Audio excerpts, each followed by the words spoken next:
마태복음 23장 23절부터 28절까지입니다.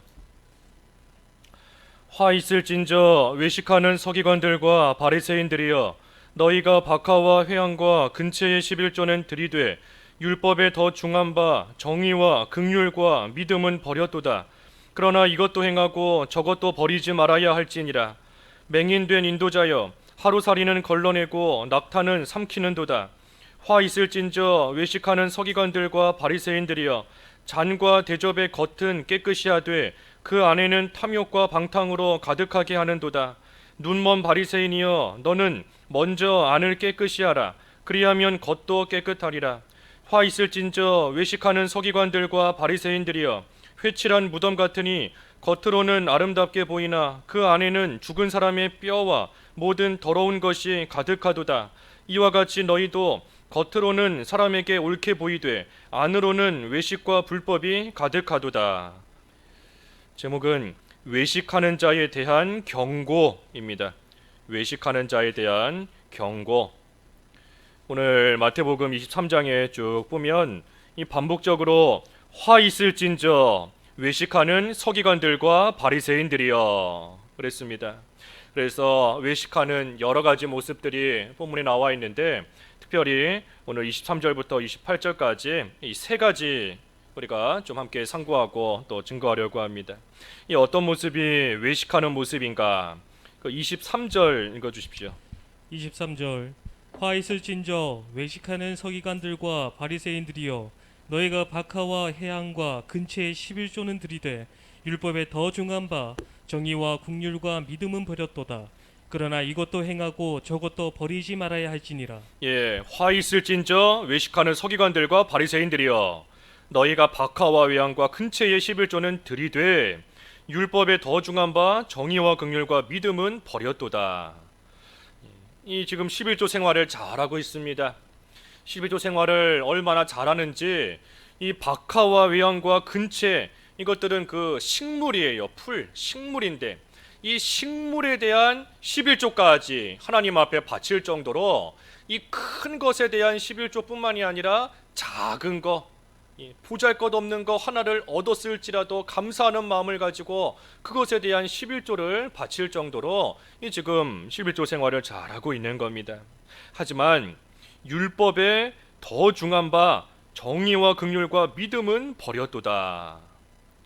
정의와 긍휼과 믿음, 우리 전해 성경에 의와 인과 신을 버렸도다 그랬는데, 더 중요한 것은 지금 버린 겁니다. 그렇기 때문에 하나님께서 보실 때에 외식하고 있는 겁니다. 외식. 이것도 행하고 저것도 버리지 말아야 할지니라. 그러니 11조 생활도 잘해야 되는 것이고, 또 하나님 앞에서 정의와 긍휼과 믿음을 마음속에 간직하며 그것을 따라 올바르게 살아가는 모습 또한 나타나야 되는 것인데, 그러지를 못하고 하나만 하고 있으니, 그러니 그 모습이 하나님 보실 때에 참으로 외식하는 모습인 겁니다. 이 정의를 버렸도다 그랬어요. 정의. 이 정의는 하나님 앞에서 올바른 겁니다. 하나님 앞에서 올바른 것이 의예요. 의. 이 세상의 의는 시대와 장소에 따라서 변합니다. 우리 무슨 안중근 의사, 이 안중근이라는 그 분이 우리나라에서는 의인이지요. 좋은 일을 한 의인이지만 일본 입장에서 봤을 때에는 한낱 테러리스트에 불과하고 나쁜 악한 사람인 겁니다. 그래서 세상의 의는 그와 같아요. 여기서는 올바르지만 저기 가면 그것이 악이 되고, 이 사람한테는 올바르지만 저 사람한테는 그것이 악한 것이 되는 것이 세상의 의입니다. 하지만 하나님 앞에서의 의는 그렇지 않아요. 어디든 누구에게든 항상 올바른 것이 의예요. 그러니 우리는 항상 하나님 앞에서 올바른 삶을 살도록 힘을 써야 됩니다. 교회 안에서든 교회 밖에서든 그 모습이 한결같아야 돼요. 교회 안에서는 다 의롭게 보이고 다 진실하고 거룩하게 보이지만 교회 밖에만 나가면 불신자와 다를 바 하나도 없이 살아간다라고 한다면 외식하는 겁니다. 외식하는 거예요. 실제로는 죄 짓고 실제로는 악하게 살면서도 교회 와서는 거룩한 척, 교회 와서는 신실한 척, 믿음 있는 척 하고 있으니 그러니 그 모습이 외식하는 겁니다. 그래서 이 정의를 버리면 안 돼요. 어디서나 하나님 앞에서 올바르게, 교회에서든 가정에서든 직장에서든 어디서든 길 가다가 만나는 사람에게든 누구에게서든 하나님 앞에서 올바른 것이니, 그러니 어디서나 한결같이 성도로서의 올바른 모습이 나와야지 그것을 버리면 안 됩니다. 또 긍휼을 버렸다 그랬어요. 긍휼.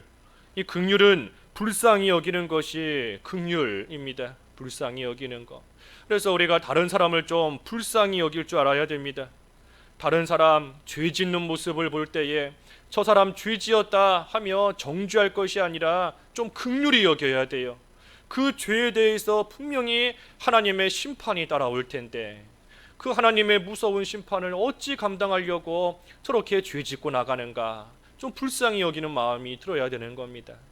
또 다른 사람이 나에 대해서도 잘못하고 나한테 손해를 준다 할 때에도 좀 불쌍히 여기는 마음이 우리에게서 나와야 됩니다. 저 사람 믿음이 좋은 줄 알았더니 자라나지 못했구나, 참으로 영적으로 강건하지 못하구나, 그 모습을 생각할 때에 불쌍한 겁니다. 그래서 우리가 다른 사람을 좀 긍휼히 여기며 우리의 마음을 좀 넓혀야 돼요. 넓혀서 포용할 것을 포용해주고 용납해줄 것을 용납해주고, 이 사랑에서부터 긍휼이 나옵니다. 사랑에서부터 긍휼이 나오는 거예요. 하나님께서 우리를 사랑하시기 때문에 우리를 긍휼히 여기시는 겁니다. 우리를 사랑하시기 때문에 우리가 하나님 앞에 여러 모양으로 죄 지을 때가 많지만 그래도 그런 우리를 버리지 않으시고 우리를 불쌍히 여기시고 긍휼히 여기셔서 다시금 용서해 주시고 또 품어주시고 다시금 우리를 붙들어 주시는 겁니다. 그러니 우리가 진정으로 이 하나님의 사랑의 세계 안에서 살고 있다라고 한다면 우리에게서도 그 사랑으로 말미암은 긍휼이 나오게 되어 있는 겁니다.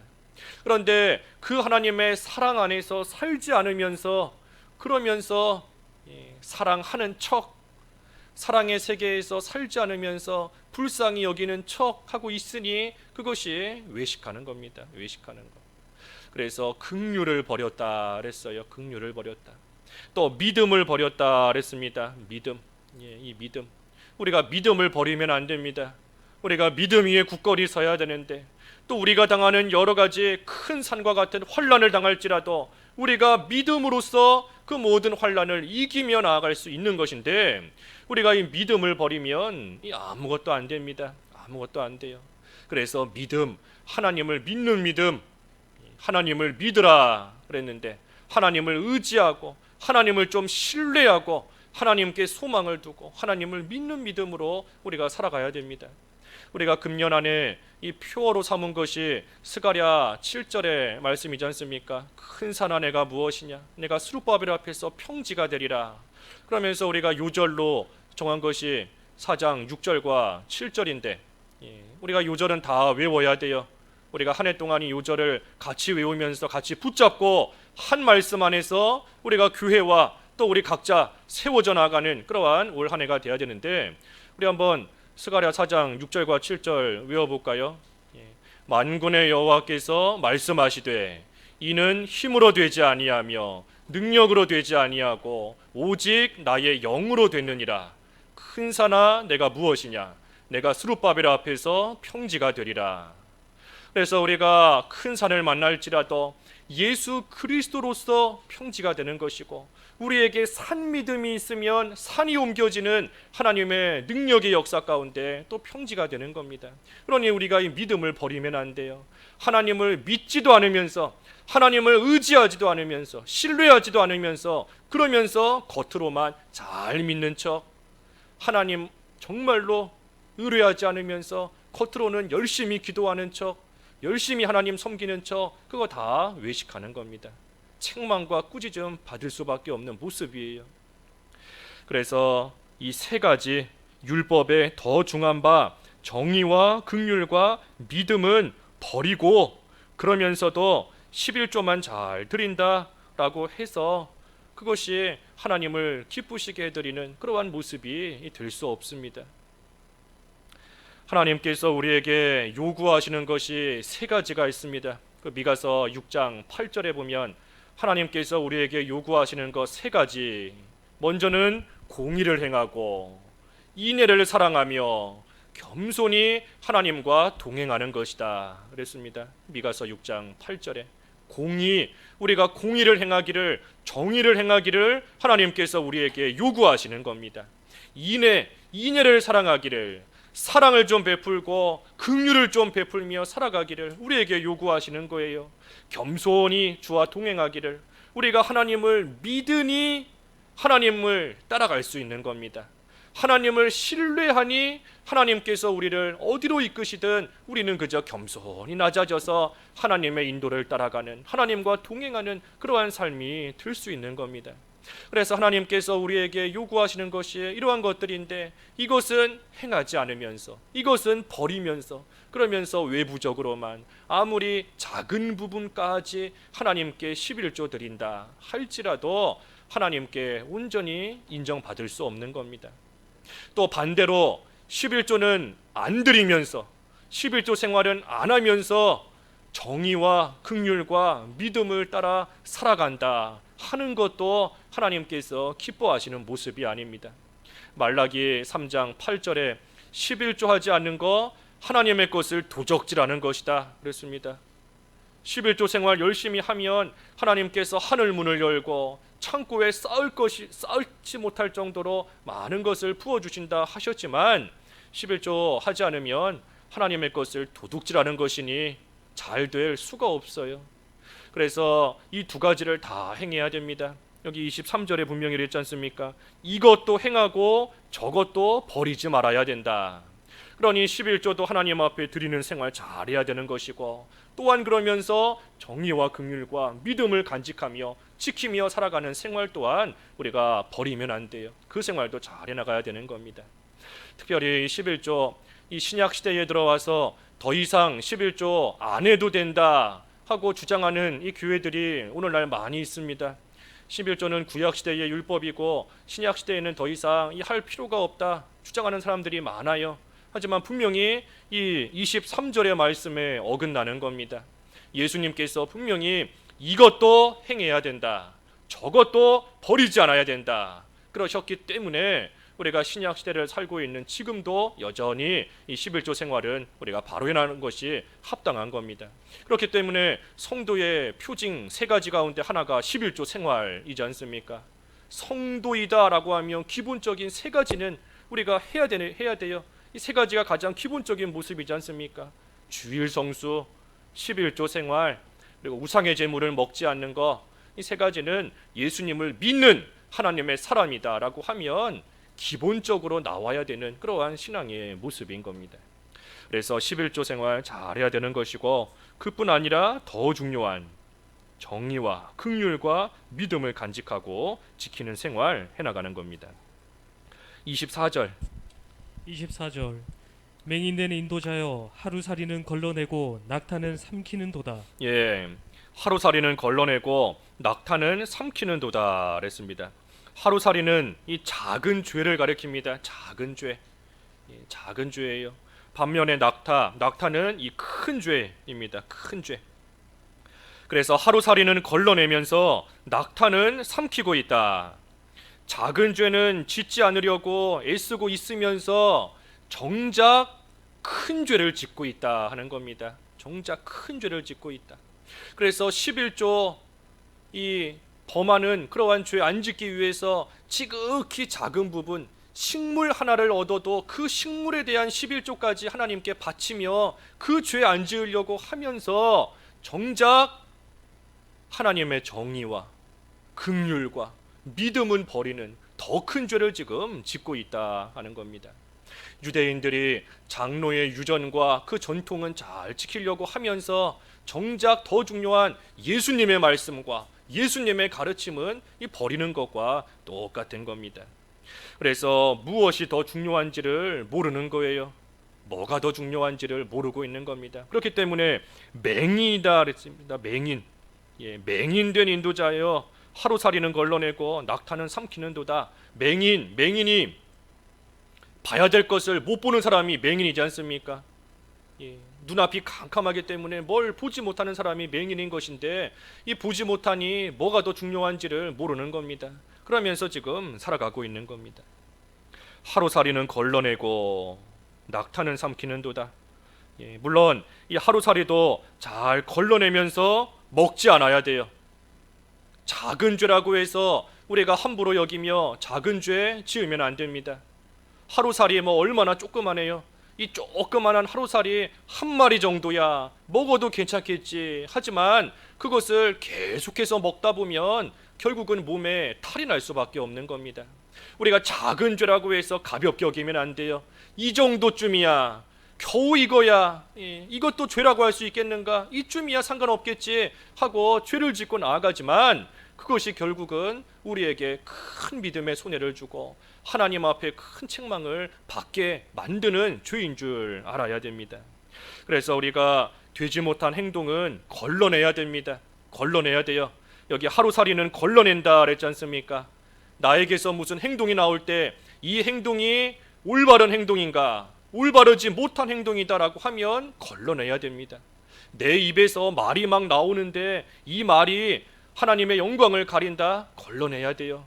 다른 사람에게 상처 주고 손해 주는 말이다, 걸러내야 되는 겁니다. 걸러내야 돼요. 그 욥기 31장 1절 읽어 주십시오. 욥기 31장 1절. 1절 내가 내 눈과 약속하였나니 어찌 처녀에게 주목하랴. 내가 내 눈과 약속하였나니 어찌 처녀에게 주목하겠는가 그랬습니다.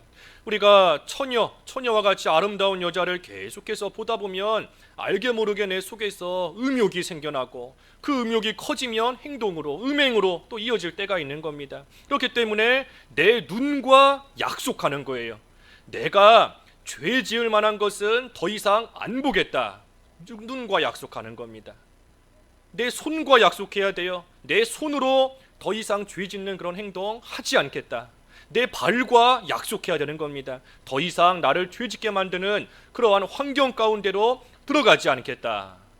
그래서 우리가 되지 못한 것은 걸러내야 됩니다. 걸러내야 돼요. 하나님의 말씀에 비추어서 말씀에 어긋나는 것은 걸러내야 돼요. 우리의 신앙 양심을 통해 양심의 가책을 느끼고 양심의 찔림을 받는 그러한 일들은 우리가 걸러내야 됩니다. 그래서 하루살이도 걸러내려고 한다라고 한다면 이 하루살이보다 훨씬 더 큰 낙타는 우리가 더욱더 삼키면 안 됩니다. 우리가 작은 죄 짓지 않으려고 힘써야 되는 것이고 큰 죄는 말할 것도 없어요. 큰 죄 우리가 지어서는 안 됩니다. 이 하루살이 우리가 삼켰다라고 한다면 그 조그만한 것도 막 뱉어내려고 입에서 막 뱉으려고 하고 목구멍 넘어갔으면 막 캑캑거리면서 토해서라도 그 되지 못한 거 뱉어내려고 하지 않습니까? 그런데 하루살이와는 비교도 할 수 없는 낙타와 같이 큰 것을 삼켰다라고 하면 그 큰 것을 토해내기 위해서는 하루살이와는 비교도 할 수 없는 고통이 따르고 아픔이 있고 괴로움이 따라올 수밖에 없는 겁니다. 큰 죄, 이 죄가 뭔가, 큰 죄가 뭔가, 이 죄의 본질은 똑같아요. 우리를 사망에 이르게 하는 것이 바로 죄인 겁니다. 죄. 하지만 특별히 큰 죄는 우리를 하나님께로부터 아주 멀어지게 만드는 것이 큰 죄인 겁니다. 멀어지게 만드는 겁니다. 작은 죄는 하나님께로부터 조금 멀어지게 해요. 그러니 작은 죄는 우리가 하나님 앞에 회개하면 얼마든지 쉽게 다시 돌아올 수 있을 만한 그러한 죄인 거지만 큰 죄는 우리가 한번 짓고 나면 다시 하나님께로 돌아오기가 너무나 고통스럽고 너무나 힘이 들고 너무나 괴로운 그러한 죄가 큰 죄인 겁니다. 그 고통이 바로 하나님의 징계예요. 징계. 그러니 우리가 하나님께로부터 멀어졌다라고 하면 하나님의 징계가 그만큼 큰 겁니다. 큰 징계를 받아야 그래야만 하나님께로 조금씩 돌아오는 겁니다. 그러니 우리가 죄라는 것은 크든 작든 우리가 그 죄에 대한 두려움을 가지고 죄는 멀리해야 됩니다. 하루살이도 삼키지 않아야 될 뿐 아니라 낙타와 같은 큰 죄는 더욱더 우리가 삼키면 안 돼요. 그에 대한 반드시 하나님의 징계와 그에 따른 고통이 있는 줄 알고 우리가 죄는 작은 죄 큰 죄 할 거 없이 죄는 멀리 해야 되는 것이고 반면에 정의와 긍휼과 믿음은 우리가 가까이하며 간직하며 그 속에서 행하며 살아가야 되는 겁니다. 그래서 그러지 못한 것, 그것이 외식하는 것이다 그랬습니다. 또 어떤 모습이 외식하는 것인가? 25절 읽어주십시오. 25절 화 있을진저 외식하는 서기관들과 바리새인들이여 장과 대접의 겉은 깨끗하되 그 안에는 탐욕과 방탕으로 가득하게 하는도다. 겉에만 깨끗한 그릇 같은 그러한 자가 외식하는 자인 겁니다. 그릇이 겉에만 깨끗한 거예요. 겉에만. 화 있을진저 외식하는 서기관들과 바리새인들이여 잔과 대접의 겉은 깨끗이 하되, 겉은 깨끗이 하되 한 것을 보니 그 겉을 깨끗이 하는 일은 계속하고 있는 겁니다. 어제도 그 겉을 깨끗하게 닦았고 오늘도 그 겉을 깨끗하게 닦은 거예요. 하지만 정작 더 중요한 그 안, 그릇의 안에는 탐욕과 방탕으로 가득하게 하는도다. 그러니 그 안에는 닦지를 않아서 이 더러운 것으로 가득하게 하는 겁니다. 가득.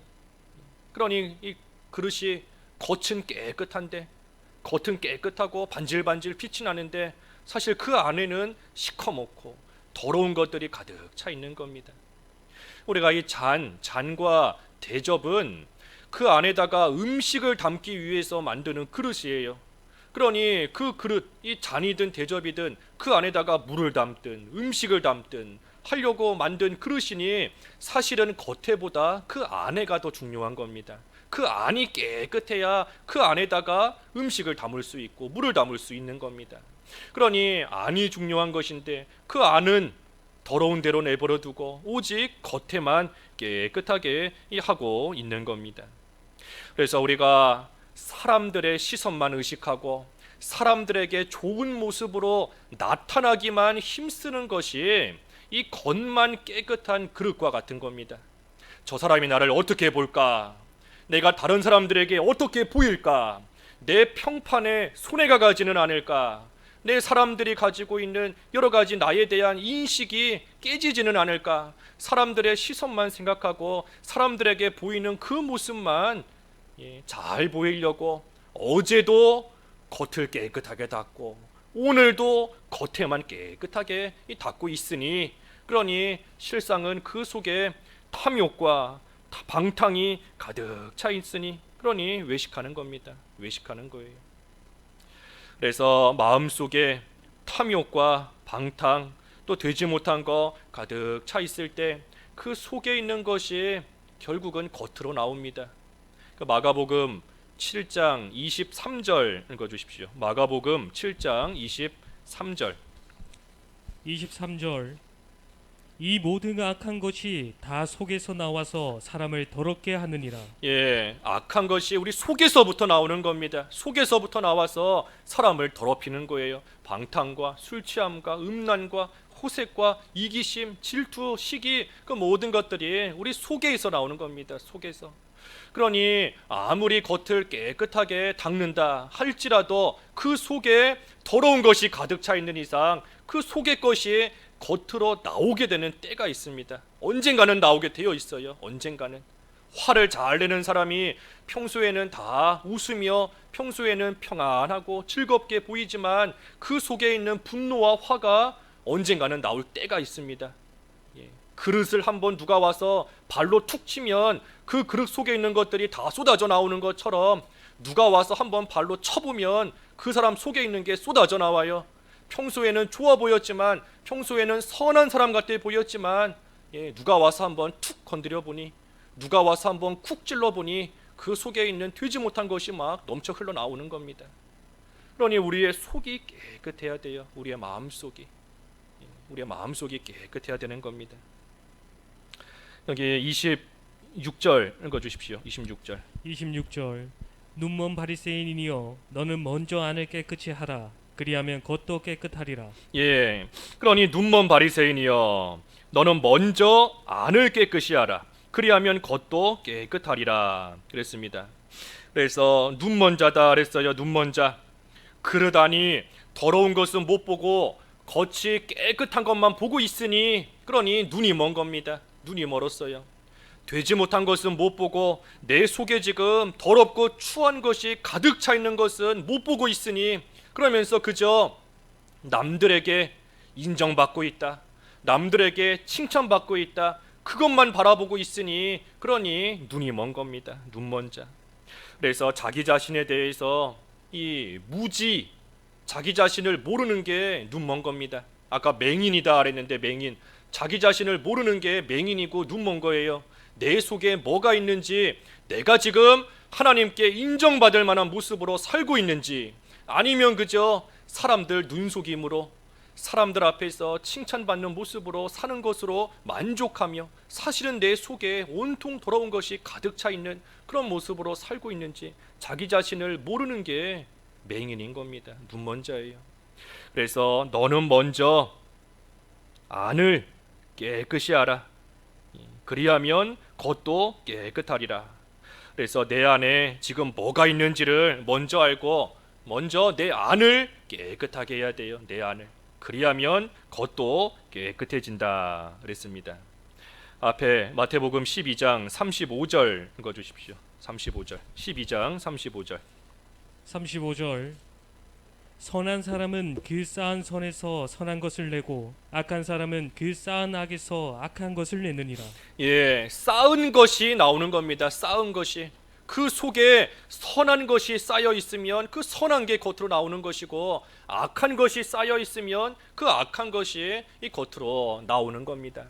아까 그릇을 발로 한번 툭 차보면 속에 있는 게 나온다 그랬지 않습니까? 그 속에 정의와 긍휼과 믿음이 가득 차 있는 사람은 누가 와서 핍박을 하고, 누가 와서 찌르고, 누가 와서 괴롭게 하고, 마치 발로 차는 것처럼 해도 그 속에 있는 의가 나오게 되어 있고, 그 속에 있는 긍휼이 나오고 믿음이 나오는 겁니다. 하지만 겉은 깨끗해도 속에 탐욕과 방탕과 외식과 불법이 가득 차 있는 사람은 누가 와서 한번 흔들어 보면 그게 나오는 거예요.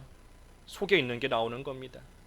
그러니 이러한 외식하는 모습에서 우리가 참 벗어나야 됩니다. 외식하는 자 화가 있다 그랬는데, 또 어떤 자가 외식하는 자인가? 27절 읽어주십시오.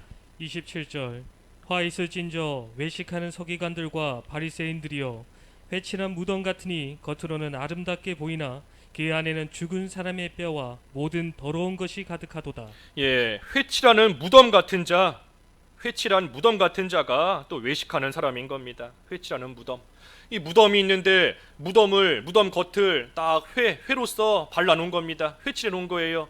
그러니 겉으로 볼 때에는 깨끗해 보이고, 겉으로 볼 때는 심지어 아름다워 보이기도 한 겁니다. 하지만 실상은 무덤이기 때문에 그 속에는 죽은 사람의 뼈가 있고, 또 죽은 사람의 그 썩은 것들이 그 속에 가득 차 있는 겁니다. 가득. 그러니 겉을 아무리 회로 칠하면서 아름답게 보이게 만들었다라고 한들 그 아름다운 것이 무슨 소용이 있겠는가 하는 겁니다. 소용이 없어요. 그래서 우리가 죄 짓고 악한 모습으로 사실은 살면서 그 되지 못한 모습 남들에게 보이지 않으려고, 남들에게 들키지 않으려고 우리의 겉모습만 아름답게 꾸미는 것이 이 회칠한 무덤과 같은 겁니다. 사실은 남들이 모르는 데서 죄 짓고 남들이 알지 못하는 곳에서 참으로 이 더러운 모습으로 살면서도 남들에게 그 모습 보이지 않으려고, 들키지 않으려고 마치 무덤에 회를 칠한 것처럼 우리의 겉모습은 선하게, 아름답게, 깨끗하게 그렇게 자기를 치장하고 나아가는 모습, 그것이 외식하는 겁니다. 28절. 이와 같이 너희도 겉으로는 사람에게 옳게 보이되 안으로는 외식과 불법이 가득하도다. 예, 이와 같이 너희도 겉으로는 사람에게 옳게 보이되 안으로는 외식과 불법이 가득하도다 그랬습니다. 그러니 안에는 외식과 불법이 가득하면서도 겉으로는 사람들에게 옳게 보여서 사람들의 칭찬 얼마든지 받을 수 있어요. 속에는 되지 못한 것 가득하면서도 겉으로는 의로운 척 사람들에게 존경도 얼마든지 받을 수 있는 겁니다. 그래서 마음속에 죄가 가득하면서 더러운 것이 가득하면서 죽은 사람의 뼈와 같이 썩은 것 같이 그런 것이 속에 가득 있으면서도 얼마든지 우리가 생활하는 가운데 사람들에게 인정받을 수 있어요. 얼마든지 칭찬받을 수 있는 겁니다. 사람들에게 좋은 이야기 얼마든지 들을 수 있는 겁니다. 하지만 하나님께서는 우리의 마음을 감찰하신다 그랬습니다. 사람들은 우리의 겉모습만 보고 회칠한 그 무덤에 회칠한 것만 보고 아름답구나, 깨끗하구나, 좋구나 하지만 하나님께서는 우리의 마음을 감찰하신다. 역대상 28장 9절, 역대상 28장 9절 읽어주십시오. 9절 내 아들 솔로몬아 너는 내 아버지의 하나님을 알고 온전한 마음과 기쁜 뜻으로 섬길지어다.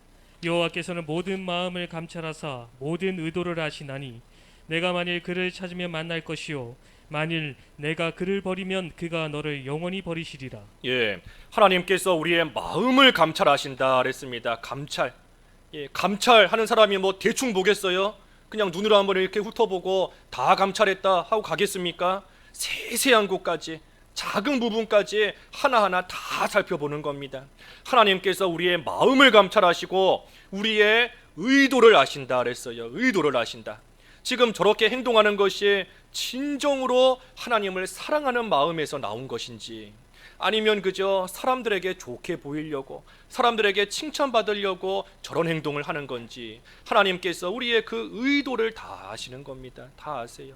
그러니 온전한 마음과 기쁜 마음으로 하나님을 섬기라 하는 겁니다. 그래서 우리의 마음을 감찰하시는 하나님께 인정을 받아야 됩니다. 하나님, 우리의 마음을 감찰하시는 하나님을 기쁘시게 해드려야 돼요. 그 데살로니가 전서 2장 4절에 그랬죠. 데살로니가 전서 2장 4절에 우리가 이렇게 말함은 사람을 기쁘게 하려는 것이 아니라 우리의 마음을 감찰하시는 하나님을 기쁘게 하기 위함이다 그랬습니다.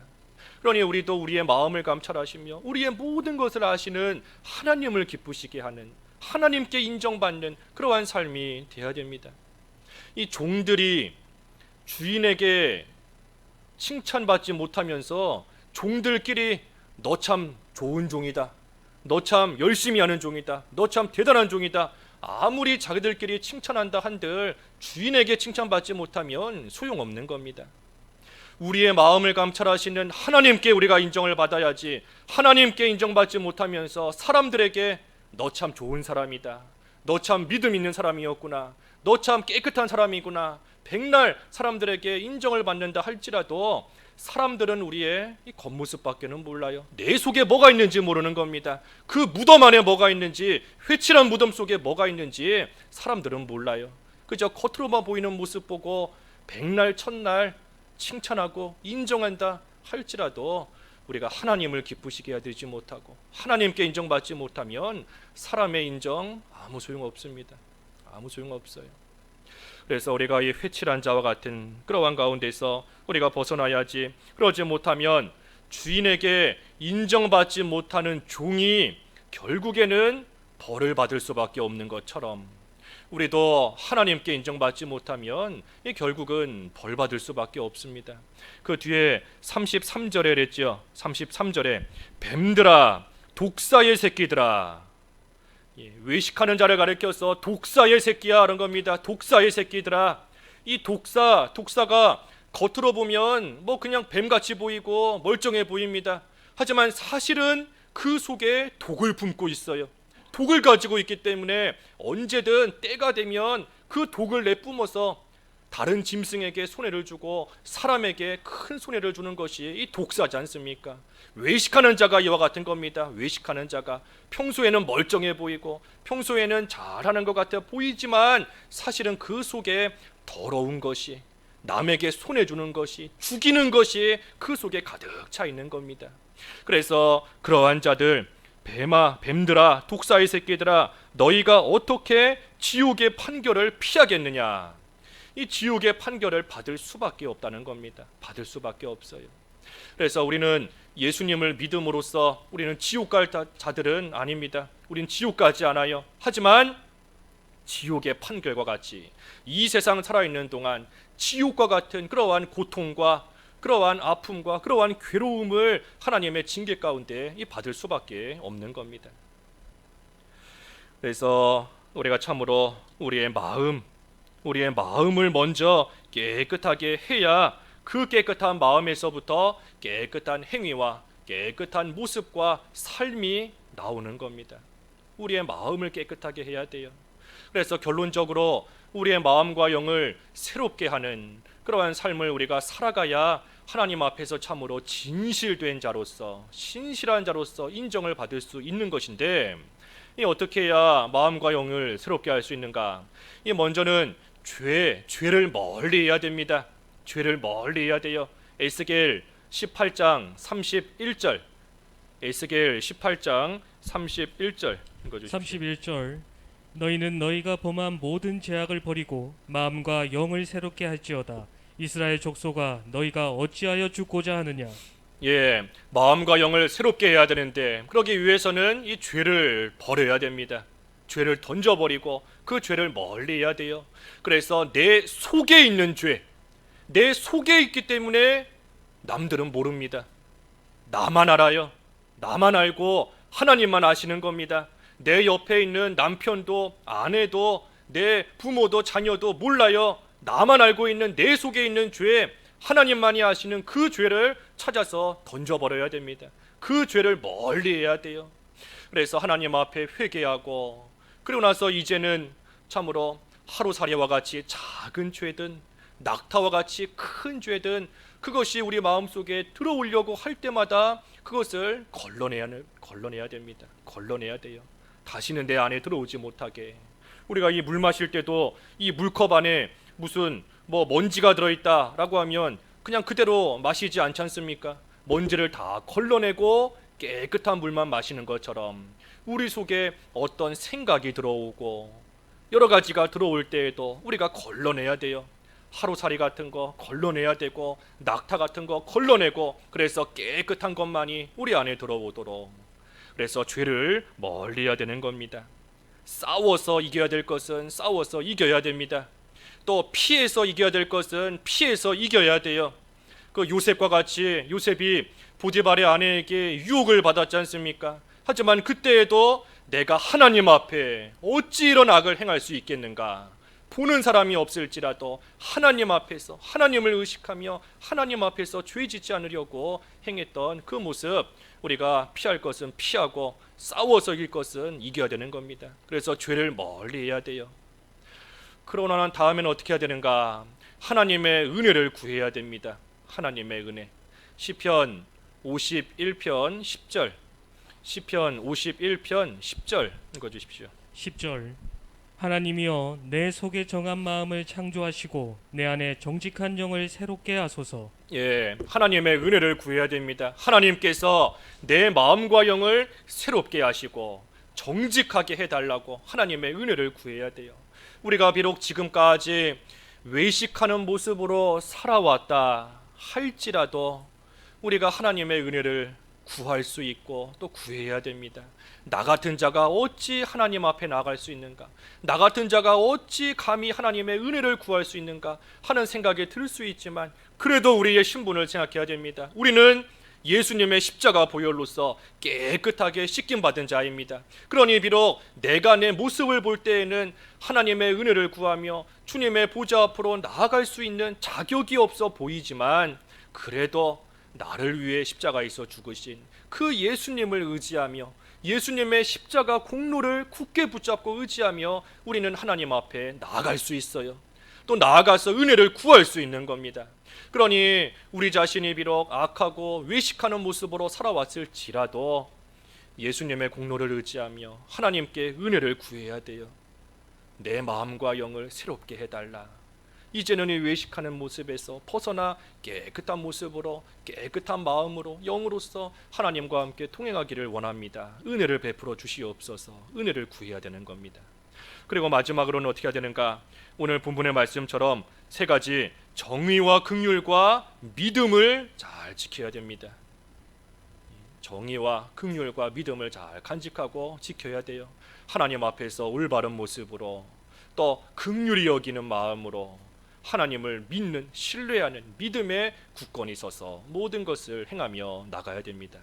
특별히 아까 23절에 이것도 행하고 저것도 버리지 말아야 된다 그랬으니, 우리가 정의와 긍휼과 믿음의 굳건히 서고 그것을 간직하는 그러한 마음도 중요하지만 저것도 버리면 안 된다 그랬어요. 겉으로 보이는 모습도 우리가 무시해서는 안 되는 겁니다. 겉으로 보이는 모습도 우리가 하나님 앞에서 합당하게, 올바르게, 모든 행위 바르게 해나가야 되는 겁니다. 그래서 11조 생활도 우리가 잘해야 되는 것이고, 하나님께 예배하는 것도 우리가 마음으로 하나님께 예배하며 신령과 진정으로 예배하는 것도 중요하고, 겉으로 예배하는 모습도 우리가 중요한 겁니다. 모습도 중요해요. 하나님 앞에 예배할 때에 경건한 자세로, 깨끗한 모습으로, 올바른 행위로서 하나님 앞에 바르게 예배해야 됩니다. 우리 코로나 때문에 가정에서 유튜브로 어쩔 수 없이 피치 못해 온라인으로 예배하는 성도들도 계시지만, 가정에서 예배할 때도 올바른 모습으로 예배해야 됩니다. 하나님 앞에서 깨끗한 모습으로 옷도 제대로 갖추어 입고 외모도 단정하게 하고, 그래서 하나님 앞에서 합당한 모습과 행위로서 예배해야 돼요. 그래서 우리의 겉모습도 무시해서는 안 됩니다. 마음이 깨끗하니 됐다, 그거 다 아니에요. 이것도 행하고 저것도 버리지 말아야 된다 그러셨으니, 중요한 것은 우리의 마음속에 정의와 또 믿음과 긍휼을 잘 간직하고 행하는 것도 중요하고, 또한 그때에 11조를 드리는 것처럼 하나님 앞에 깨끗한 모습으로 예배하는 것처럼 우리의 겉모습도 중요한 겁니다. 그래서 우리가 외식하는 생활 하면 안 됩니다. 화 있을진저 외식하는 자들아. 외식하는 자에 대한 경고의 말씀인 줄 알고, 우리에게 주시는 말씀인 줄 알고, 우리가 비록 지금까지 회칠한 무덤과 같이 겉에만 깨끗한 그릇같이 살아왔다 할지라도, 이제는 죄를 멀리하고 하나님의 은혜를 구하며 정의와 긍휼과 믿음을 간직하고 지키고 행하는, 그래서 하나님께 인정받고 하나님 앞에 참으로 진실된 자이다 하고 칭찬받는 그러한 귀한 성도의 삶이 되어야 되겠습니다. 말씀 생각하시면서 각자 잠깐 기도하시죠. 기도하겠습니다. 하나님 아버지, 외식하는 모습에서 벗어나기를 원하오니 참으로 죄를 멀리하게 하여 주시옵시고, 하나님의 은혜를 베풀어 주시옵시고, 저희들 정의와 긍휼과 믿음을 잘 간직하고 행하는 삶이 되어서 하나님 앞에 참으로 진실된 자이다 인정과 칭찬을 받는 귀한 삶을 살아갈 수 있도록 저희들을 붙드시고 도와주시옵소서. 예수님의 이름으로 기도하옵나이다. 아멘.